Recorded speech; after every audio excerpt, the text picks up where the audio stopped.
Cinema ചിത്രീകരണത്തിനായി ഒരുക്കിയ ഒരു വീടിന്റെ വിശേഷമാണ് ഇനി. എന്താണ് ഇത്ര പ്രത്യേകത എന്നല്ലേ? കണ്ണൂരിൽ അൻപോട് കൺമണി എന്ന സിനിമയ്ക്കായി സെറ്റിട്ട വീട് പൊളിച്ചു മാറ്റിയില്ല. പകരം അത് ഒരാൾക്ക് സ്വന്തമായി നൽകുകയാണ് അണിയറ പ്രവർത്തകർ ചെയ്തത്. ആ റിപ്പോർട്ടിലേക്ക്. സെറ്റിട്ടതാണ്, പക്ഷേ തൊട്ടാൽ പൊളിയുന്ന വീടല്ല. 28 ലക്ഷം രൂപ മുടക്കി നിർമ്മിച്ച അത്യുഗ്രൻ വീട്. സാധാരണ ഒരു വീടുണ്ടാക്കി സിനിമാ ചിത്രീകരണം പൂർത്തിയാകുമ്പോൾ പൊളിച്ചു നീക്കാറാണ് പതിവ്. എന്നാൽ ഇത്തവണ പതിവ് തിരുത്തി ഉറപ്പുള്ള വീടുണ്ടാക്കി അർഹരായ ഒരാൾക്ക് നൽകാമെന്ന തീരുമാനത്തിലെത്തി. അങ്ങനെ കണ്ടെത്തിയതാണ് ബിനുവിനെയും കുടുംബത്തെയും. അവരെ ആ ഒരു മാതൃക എല്ലാവരും പിന്തുടരുകയാണെങ്കിൽ ഭാവിയിൽ വരുന്ന ഇതേപോലെ വീടില്ലാത്ത ആൾക്കാർക്കും നല്ലൊരു പ്രചോദനമാവും.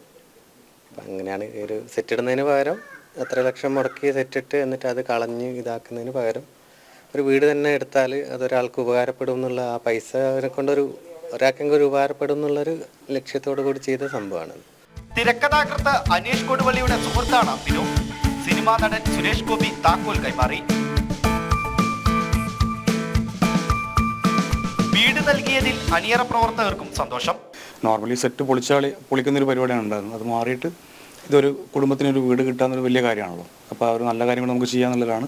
പിന്നെ സുഹൃത്തു കൂടിയായ ബിനു ആയതുകൊണ്ട് എല്ലാവർക്കും ഒരേ മനസ്സോട് കൂടിയിട്ട് തീരുമാനം എടുക്കുകയായിരുന്നു. അതിൻ്റെ ഭാഗമായിട്ടാണ് ഞാൻ ഒരു വീട് ഉണ്ടായിട്ടുള്ളതും ഇപ്പം ഷൂട്ടിന് ശേഷം വീട് കൈമാറിയിട്ടുള്ളതും. കലകൾ വളരുമ്പോൾ ഉയരുന്നത് മനുഷ്യ മനസ്സു കൂടിയാണെന്നതിന്റെ ഉത്തമ ഉദാഹരണമാണ് ഈ വീട്. ക്യാമറാമാൻ കെ സുബിത്തിനൊപ്പം അർജുൻ PS, ജനം, കണ്ണൂർ.